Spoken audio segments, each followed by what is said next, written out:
Hoje é terça-feira, dia de inteligência emocional. E hoje o vídeo vai ser bem breve, bem objetivo. O autor está falando de alguns programas educativos, eu acredito que sejam mais comuns nos Estados Unidos, né? Porque nunca ouvi falar, pelo menos, desses programas aqui. Mas a colocação dele é muito válida para nós. Então, em que consiste esses programas? Em você detectar no seu filho algum tipo de atitude que você considera que é prejudicial para ele e aí ficar atento, né, para corrigir. Eu não sei muito bem como funciona esse programa, como que é colocado em prática mesmo, mas o fato é que o autor ele dá aqui algumas dicas de que você não deve ficar atento o tempo todo só naquilo que você acha de errado no seu filho, porque aquilo pode gerar um hiperfoco, digamos assim, e você pode acabar colocando os pés pelas mãos. Vamos lá. Ele diz o seguinte: os pais podem achar o filho excessivamente seguro, outro excessivamente tímido. Algumas crianças podem ser consideradas preguiçosas, indisciplinadas, outras são sérias demais, carecendo de espontaneidade, senso de humor. Independente do problema em questão, esses programas fazem com que os pais vivam atentos ao comportamento do filho, sempre desejando corrigi-lo. Então você meio que gera mesmo um hiperfoco, tentando o tempo todo, não, eu preciso corrigir esse erro, né? E aí o que acontece? Ele fala, tá, eu dou os parabéns aos pais, né, que querem ajudar os filhos nesse sentido, mas cuidado com o excesso de críticas. E aí ele cita o exemplo de uma mãe que foi tentar ajudar o filho e olha só o que ela fez. Andrew tinha brigado com a irmã dele. E aí a mãe dele foi lá e perguntou, o que foi, querido? Começou ela, você tá meio tristonho? Eu só queria ter uma irmã melhor, ele disse. Qual que seria o próximo passo? Seria legitimar, né, como nós já aprendemos nos vídeos anteriores, legitimar esse sentimento dele. Ela poderia ter dito, eu imagino que você deve estar se sentindo mal, né, pelo que aconteceu e tal. Só que o que ela falou? E você é um bom irmão para ela? Ou seja, né, imagine como que ele deve ter se sentido diante dessa pergunta. Lá estava a mãe, parecendo interessada no que ele sentia, mas na hora que ele se abre, lá vem ela com uma crítica. Certo, é uma crítica afável, bem intencionada, mas não deixa de ser uma crítica. Então, automaticamente, esse menino já se fecha novamente. Poxa, tô me abrindo aqui com a minha mãe e ela já vem me criticando? Você já fez isso uma vez? Eu já fiz várias vezes. Meu filho chega chorando, ai, a minha irmã me bateu. Eu falo, tá, mas o que você fez com ela? Não quero nem saber o que aconteceu, né? Você deve ter feito alguma coisa, porque ninguém sai batendo à toa. Já fiz isso várias vezes. Aí, o que a criança faz? Ela se fecha, ela não vai ter mais coragem de contar pra você, de confiar em você. Por quê? Porque você tá atacando ela, você não tá interessado no que ela tá sentindo, né? E aí esse outro exemplo que eu vou dar, que eu achei muito bacana, porque a gente dá tanta ênfase ao que a criança está fazendo e a gente não percebe que aquilo não é o problema. Aquilo é uma consequência de um problema. Vou falar disso depois de eu ler esse exemplo. Uma mãe chega com 1 hora de atraso para buscar o filho na creche. O menino, a quem a mãe costuma chamar de teimoso, ou seja, já tem um rótulo para o filho, né? Ele é teimoso. Começa a ficar implicante. A mãe pode brigar porque o filho não quer obedecer. No caso, ele se recusou a vestir o casaco. Aí ele fala, a mãe pode brigar porque o filho não quer obedecer. Ou pode parar e pensar no que aconteceu antes de tentar compreender o que o menino está sentindo. O que aconteceu antes? Ela atrasou. O menino devia estar ansioso, né? Todos os coleguinhas estavam indo embora e ele lá, e cadê a mãe dele, né? E aí ela podia dizer o seguinte: hoje me atrasei demais, não foi? Quase todos seus amigos já tinham ido embora. Você ficou preocupado? A criança com seus sentimentos de ansiedade e tensão legitimados poderia sentir-se subitamente aliviada e dar um abraço na mãe.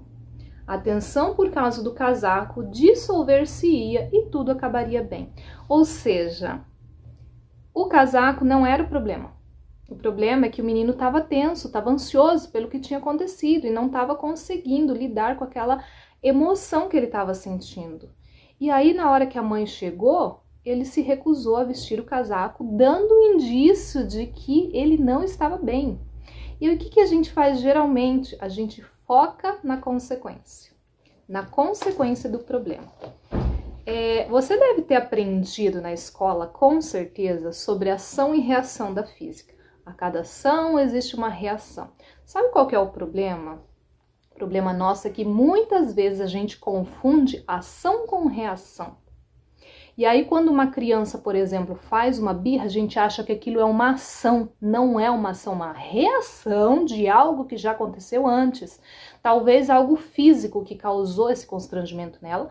Talvez algo que você nem percebeu, que a criança viu ou que a criança lembrou. Às vezes ela lembrou de alguma coisa que a fez se sentir mal, né? Aquele ambiente, aquele momento foi um gatilho para ela se lembrar de algo e ela começou a fazer birra naquele momento.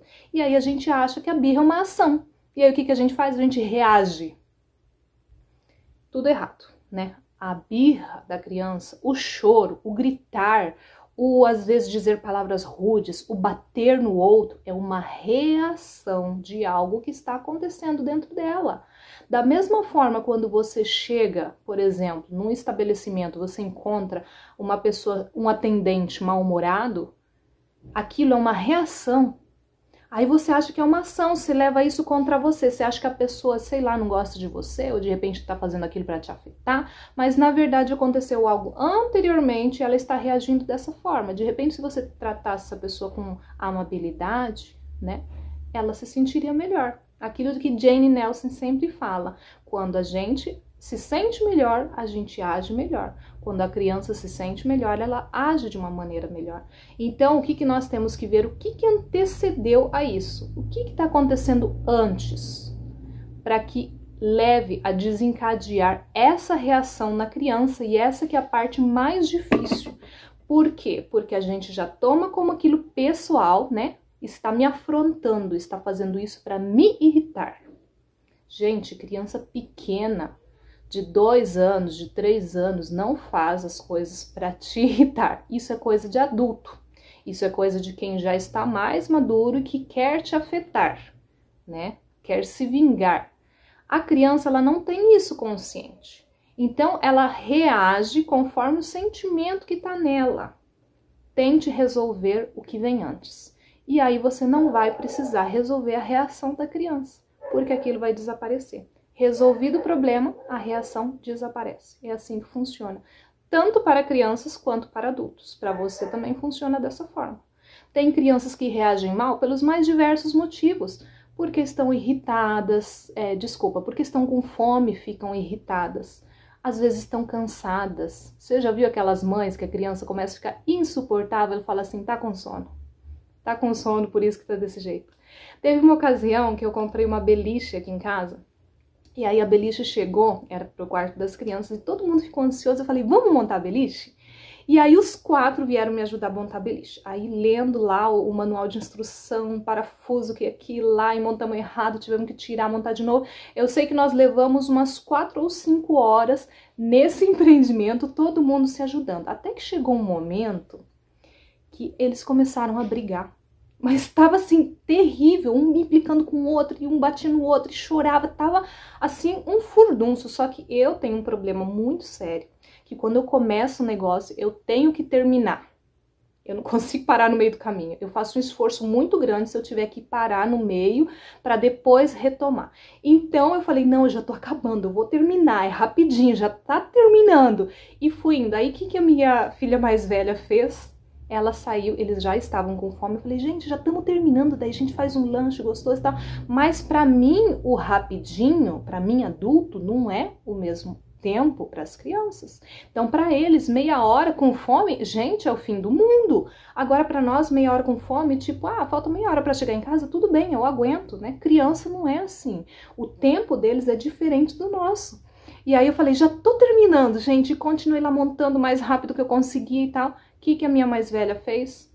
Levou todo mundo para fora do quarto, fiquei lá montando sozinha, fez um miojo, que era o mais rápido que tinha que fazer, né? Tomar um banho, comer um miojo, gente, acalmou geral, todo mundo. Eu fiquei de boca aberta, de verdade, porque naquela hora eu não estava pensando, refletindo sobre o que estava acontecendo. Quando eu conto pra você, você fala assim, nossa, Ju, mas é óbvio, era isso mesmo que você tinha que fazer. Mas a gente só entende depois que acontece, né?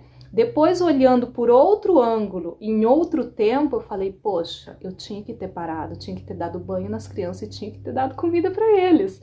Mas eu não fiz, a minha mais velha fez, ainda bem. Depois eles ficaram uma seda, começaram a brincar de novo, na santa paz. Então, muitas das atitudes das crianças é responsabilidade nossa e a gente não percebe. Às vezes a criança tá com sede, tá com fome, tá com vontade de ir no banheiro, tá cansada, né? E aí começa a se expressar de uma maneira chata, de uma maneira que a gente não gosta, né? E aí a gente, o que faz? Pune a criança, briga com ela, ao invés de tentar resolver o problema. Gente, a gente é terrível, né? Fala a verdade. Não deve ser fácil ser criança nesse mundo de adultos que não param para pensar em nada. Mas enfim, esse é o vídeo de hoje, espero que tenha servido para você entender que não é só você que passa por isso. Eu tenho certeza que você já passou por esse tipo de coisa, onde você não percebeu a necessidade básica da sua criança e você acabou enfiando os pés pelas mãos. Mas, né, faz parte do aprendizado, o importante é a gente pegar isso como exemplo para não fazer de novo. E a próxima vez a gente aprender a resolver antes que se torne um caos. Tá bom? É isso que eu tenho para hoje. Muito obrigada por estar comigo novamente. Beijo grande e até a próxima.